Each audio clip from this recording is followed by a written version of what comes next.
ওয়াল্লাইলি ইযা ইয়াগশা, রাত্রের কসম যখন রাত্রকে অন্ধকারে ডেকে নেই। লাইল মানে রাত, আল্লাহ পাক রাত্রের কসম খাইলেন যখন রাত্র অন্ধকার হয়ে যায়, অন্ধকার রাত্রকে ডেকে নেই। ওয়ান্নাহারি ইযা তাজাল্লা, আল্লাহ বলেন দিনের কসম, নাহার মানে দিন, ইযা তাজাল্লা যখন দিন আলোকিত হয়ে যায়। আল্লাহ পাক প্রথমে রাত্রির কসম খাইয়া বান্দরে বুঝাইলাম, আল্লাহ তোমাদের জন্য রাত্র দিয়েছি।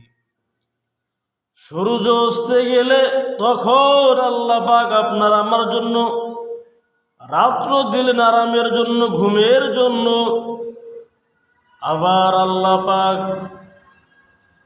এই সূর্যটাকে সকালবেলা যখন উঠাইলেন, আমরা সূর্যের আলো পাইয়া দিন পাইলাম। সূর্যের আলো আমাদেরকে সব কিছু আলোকিত করে দিল, সব কিছু আমরা দেখতে পারতেছি। রাত্র দিনের পরিবর্তন, আল্লাহ বলি সব কিছু আমি আল্লাহ তোমাদেরকে দান করলাম।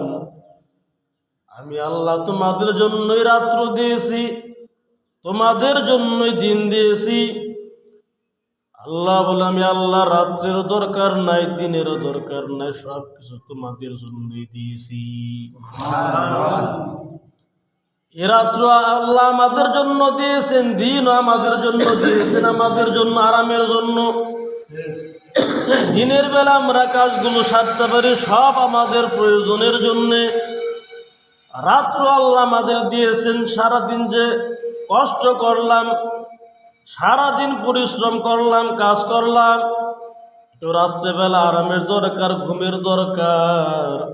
দিন থাকলে ঘুমানো যাইতো না। আল্লাহ পাক আমাদের রাত্র দিয়া